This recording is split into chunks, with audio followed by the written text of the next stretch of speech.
Everyone, good morning, नमस्ते and welcome back to my new blog. कैसे हो आप सभी? आई होप आप सभी बहुत अच्छे होंगे। मैं भी अच्छी हूँ जी। तो सुबह के 6 बजे का टाइम है, दिन है बुधवार का। और बच्चों का जैसे कि हर रोज़ की तरह स्कूल है, तो अभी बच्चे जाएंगे स्कूल। तो मैं 6 बजे के करीब आजकल मैं जग रही हूँ। रात को बहुत ज़्यादा लेट हो जाता है क्योंकि रात को ना कभी कभी लाइट चली जाती है तो नींद खुल जाती है। गर्मी इतनी ज़्यादा हो गई है कि पंखे में नींद नहीं आती है जब तक कूलर नहीं चलता है। तो चलिए चलते हैं बाहर की साइड। तो सुबह सुबह उठते हैं, जो भी मेरे बाहर की साइड ना पौधे लगे हुए हैं ना, वहाँ पे सारे में फूल आने लग जाते हैं। तो बस सुबह उठ के सबसे पहले उनको देखना और मन खुश हो जाता है। उतने सारे फूल, अपराजिता पे ब्लू कलर के फूल, सदाबहार होती है उस पर वाइट कलर के, पिंक कलर के फूल, गेंदे पर ऑरेंज कलर के फूल। तो इस तरह से ना सुबह सुबह बड़ा ही मेरा मन खुश हो जाता है। तो सबसे पहले उठ कर के बाहर के गेट दरवाज़ों पर मैंने पानी डाल दिया है और अभी यहाँ पर धुलाई करनी है। अंदर सारे लोग सोए हुए हैं तो बाहर के काम से ही मैं स्टार्ट करती हूँ, क्योंकि अभी ये लोग थोड़ी देर और सो लेंगे। जब तक मैं अपने बाहर के काम सारे निपटा लूँगी।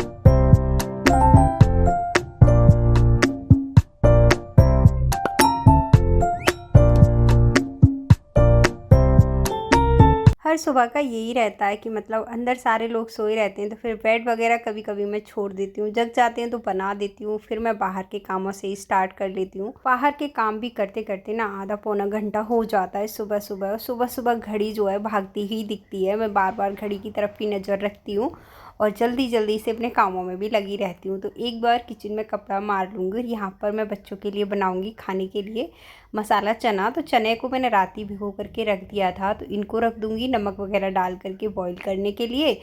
तो जो भी मतलब सब्ज़ी मुझे बनानी है उसको जब तक मैं कट कर लूँगी। तो अभी झाड़ू वगैरह तो नहीं लगी है, तो अभी थोड़ी देर और बच्चे सो रहे हैं। मैं सोच रही हूँ अभी थोड़ी देर बाद ही मैं यहाँ पर झाड़ू वगैरह लगाऊंगी। जब तक सब्जियाँ भी कट कर लेती हूँ, क्योंकि क्या होता है सब्जियाँ कट करती हूँ ना तो थोड़े बहुत छिलके वगैरह जो है निकलते हैं इधर उधर, फिर उड़ते हैं।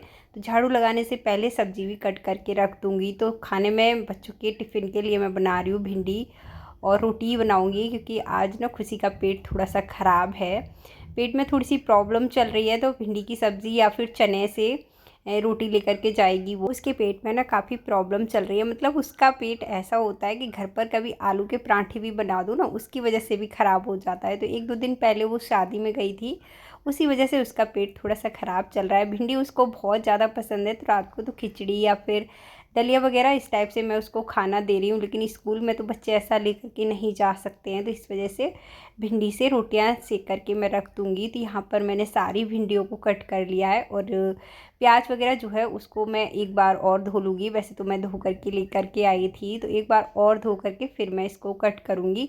तो अभी पूरा घर बासा ही पड़ा है, मतलब झाड़ू नहीं लगी है। और हमारे यहाँ खाना वगैरह नहीं बनता है जब तक कि झाड़ू नहीं लगती है। सुबह की एक झाड़ू तो निकाल ही दो, उसके बाद आप कुछ भी करो। तो अभी जो भी छोटा मोटा सामान फैला हुआ है अंदर, ये लोग सोए हुए हैं, बच्चे तो जग गए हैं। खुशी के डैडी बोले कि मुझे सोने दो, मुझे डिस्टर्ब मत करो। तो फिर मैंने उनको सोने दिया, बेड वगैरह ऐसे ही छोड़ दिए हैं।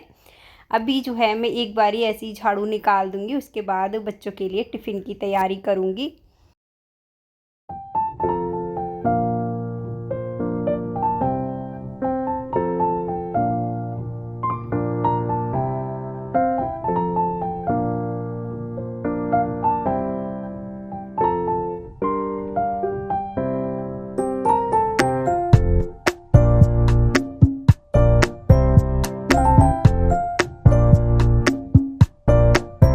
एक बारी पूरे घर में झाड़ू निकालने के बाद यहाँ पर मैं प्याज वगैरह कट कर ले रही हूँ और भिंडियों को छौंक दे रही हूँ।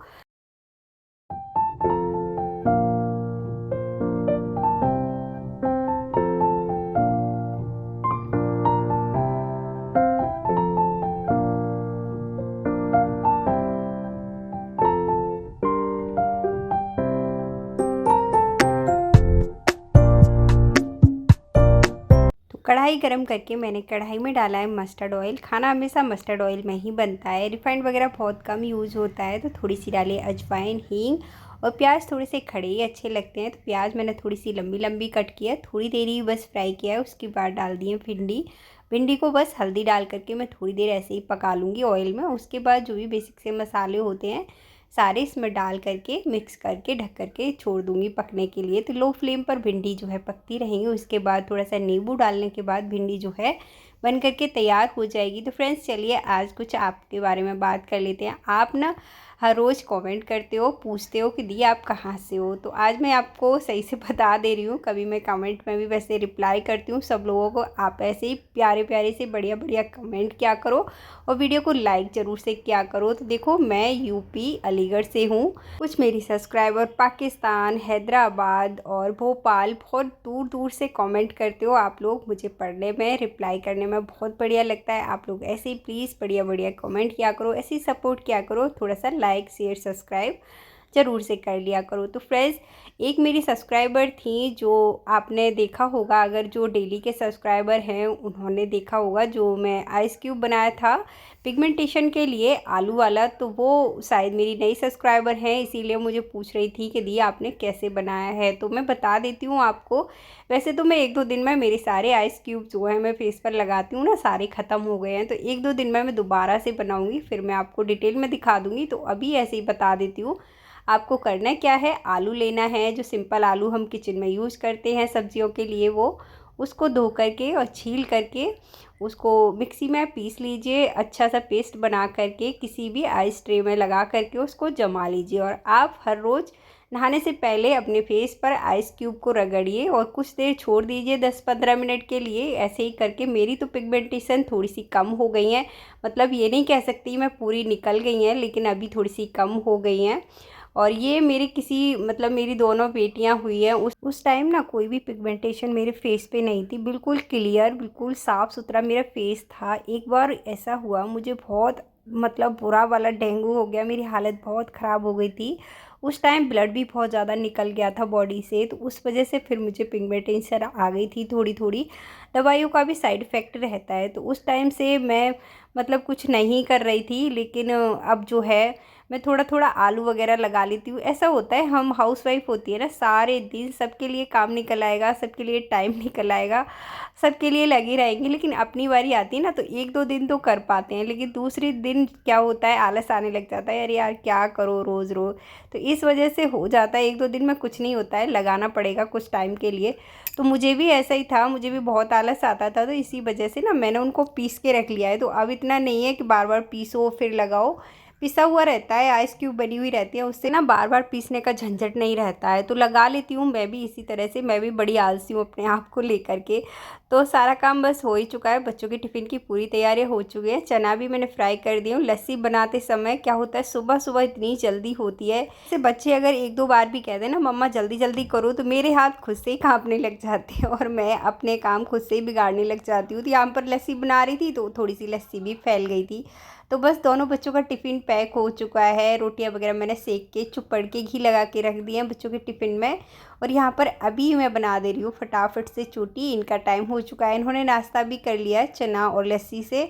तो अब ये लोग निकल जाएंगे और उसके बाद मैं करती रहूँगी काम। काम तो मतलब आधे हो भी चुके हैं, नहीं भी हुआ है, क्योंकि बेड वगैरह सब कुछ ऐसे ही बिखरे हुए हैं। खुशी के डैडी अभी तो जग गए हैं, सुबह उन्होंने थोड़ा सा ऐसे ही बोल दिया कि मतलब मुझे सो जाने दो, मुझे जल्दी नहीं जगना है, आज मैं थोड़ा सा लेट जगूँगा। तो इस वजह से बेड वगैरह फिर मैंने छोड़ ही दिया, मैं बाद में करूँगी, कोई जल्दी नहीं। और आजकल फ्रेंड्स दिन इतना बड़ा हो गया है कि अगर मैं जल्दी जल्दी भी सारे काम ख़त्म कर लेती हूँ ना, तो फिर क्या होता है सारा दिन इतना लंबा लगता है, सारा दिन काटना बड़ा मुश्किल सा हो जाता है। तो यहाँ पर बस दोनों बच्चे निकल चुके हैं और मैं फ्री होकर के आ गई थी अंदर। और आप देख लीजिए बेडरूम की हालत, इतनी गंदी हालत होती है। मतलब सुबह सुबह तो ये होता है समझ नहीं आता कौन सी चीज़ कहाँ से उठाऊँ, कहाँ पर रखूँ, इतनी बुरी हालत बच्चे जो है कर देते हैं। और बच्चे बड़े, मेरे यहाँ सभी लोग ऐसे हैं, मतलब मेरे हस्बैंड भी ऐसे ही हैं। वैसे तो वो काफ़ी हेल्प कर देते हैं मेरे काम करने में, लेकिन क्या है उनको इस टाइप से जो काम रहते हैं वो कुछ भी नहीं करते। मतलब अपने भी टावल्स लिया, अगर कहीं जाते हैं ना तो कंघे टावल्स वगैरह सब कुछ जो है बेड पे ही रख के चले जाएंगे। तो इस वजह से पूरा रूम जो है इतना ज़्यादा तहस नहस हो जाता है। तो सबको समेटना मतलब एक बड़ा ही टास्क होता है, कौन सी चीज़ कहाँ से निकाली है, कहाँ पे रखनी है। जल्दी जल्दी से ये सारे कामों को ख़त्म कर देती हूँ। और आज मतलब पूजा पाठ भी अभी कुछ भी नहीं हुआ है, तो टाइम हो जाएगा, लेट हो जाती हूँ तो फिर मतलब ऐसे ही होता है, अच्छा नहीं लगता है कि आज पूजा करने में इतना ज़्यादा लेट हो गया। जल्दी जल्दी से सारे काम मैंने ख़त्म किए, बेड की चादर वगैरह लगा दी है, अच्छे से झाड़ करके दोबारा से बेड बना दिया है। और अभी लगाऊंगी मैं पूरे घर में अच्छे से झाड़ू। सुबह तो सिर्फ एक मैंने फॉर्मेलिटी कर दी थी कि मतलब बाहर से घर में कुछ करते नहीं है इस वजह से, तो अभी अच्छे से अंदर से बाहर तक झाड़ू लगा दूंगी पूरे घर में।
पूरे घर में झाड़ू लगाने के बाद अभी लगा देती हूँ अच्छे से पूरे घर में पोछा। तो पोछा के पानी में थोड़ा सा नमक, थोड़ा सा डिटर्जेंट और थोड़ा सा फिनाइल डाल दिया है, क्योंकि अभी गर्मी हो गई है, इस वजह से ना मक्खी भी काफ़ी आने लगी हैं। तो फिनाइल जो है मैं लास्ट में ना पोछे के कपड़े पे डाल लेती हूँ, तो उस वजह से ना मक्खी मच्छर कुछ भी फर्श पर बैठता नहीं है। थोड़ा बहुत कूलर में भी डाल देती हूँ, फ्रिज के पीछे पॉकेट रहती है उसमें डाल देती हूँ, जिसमें पानी इकट्ठा होता है ना फ्रिज का।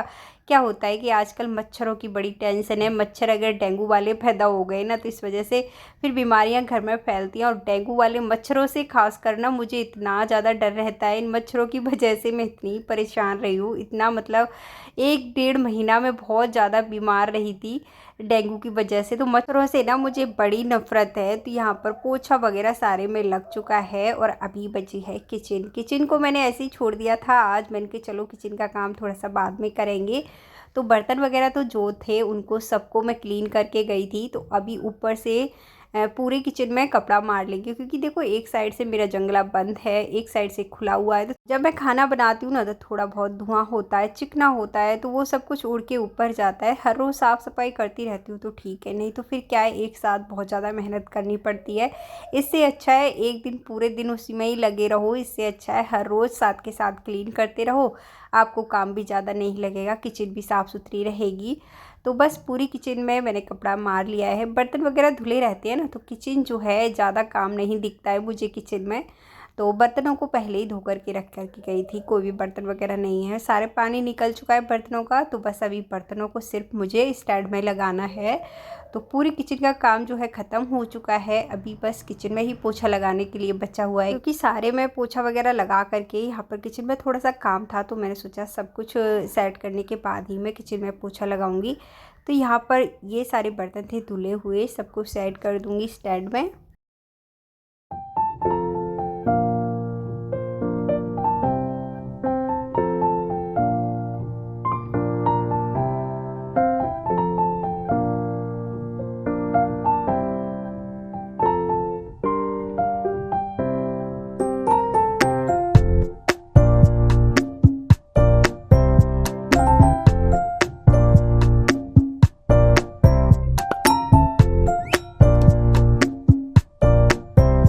पूरे घर का काम जो है अंदर से बाहर तक किचन वगैरह जो भी है सबका काम एकदम ख़त्म हो चुका है। अभी मैं जा रही हूँ नहाने के लिए।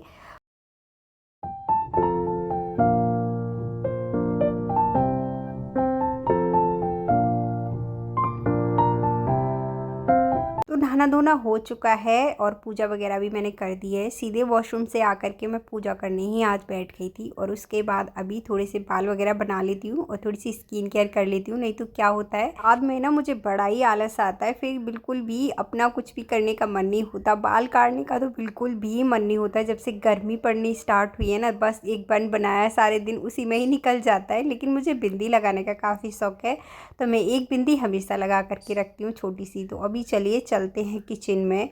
किचन में क्या है, देखो सुबह खाना तो बन चुका था, लेकिन फिर दोपहर में मुझे रोटियां सेकनी पड़ी और थोड़ी से दाल चावल बनाए, क्योंकि खुशी का पेट थोड़ा सा ऐसे ही चल रहा है। दाल चावल खाएगी थोड़ा सा अच्छा लगेगा। तो दोपहर की थोड़ी सी सब्ज़ी थी, सॉरी सुबह की थोड़ी सी सब्ज़ी थी भिंडी की, तो बीच में मैंने दोपहर में बनाई है जो अरहर की दाल होती है वो, और चावल। और खुशी के डैडी ने मतलब रात को करेले बनवाए हुए थे, तो करेले की सब्ज़ी है थोड़ी सी वो बची हुई है। और उन्होंने सैलेड कट किया है, आपको दिखाती हूँ कैसे सैलेड कट किया है उन्होंने। मतलब पत्ता गोभी, उसमें खीरा, टमाटर, मतलब जो भी सब्जियां थीं, कच्ची सब्जियां उनको खाने का काफ़ी शौक है, तो उन्होंने सब कुछ इतना बारीक बारीक कट कर दिया है, सबको यहाँ पर कट कर दिया है। तो ये है सारा खाना, ज़्यादा तो नहीं बनाया, थोड़ा थोड़ा ही बनाती हूँ मैं, साथ के साथ ही ख़त्म हो जाए। रायता वगैरह सब कुछ बन चुका है। तो अभी हम दोनों खा लेते हैं खाना, क्योंकि अभी टाइम हो जाएगा थोड़ी देर में ही बच्चे आने का। खाना भी मैंने बच्चों के लिए भी सेक करके रख दिया है, नहीं तो क्या होगा मुझे फिर से लगना पड़ेगा, फिर सारा दिन ऐसे ही निकल जाता है। हम दोनों की थाली लगाने के बाद साथ के साथ तो मैं पूरी किचन को साफ़ कर दूंगी। जो भी खाना बचा हुआ है सबको सेट करके इस बाद में मतलब साइड में रख दूंगी, और जिससे जो है मेरा काम सारा हल्का हो जाएगा। दोपहर दोपहर में मुझे कुछ भी नहीं करना है, आराम ही करना होता है खा पी करके। तो फ्रेंड्स, आई होप आप लोगों को आज का ब्लॉग पसंद आया होगा। पसंद आए तो प्लीज़ वीडियो को लाइक शेयर सब्सक्राइब जरूर से कर लेना। मैं मिलूँगी आप लोगों से एक और नए ब्लॉग में। जब तक के लिए bye bye, take care, thanks for watching.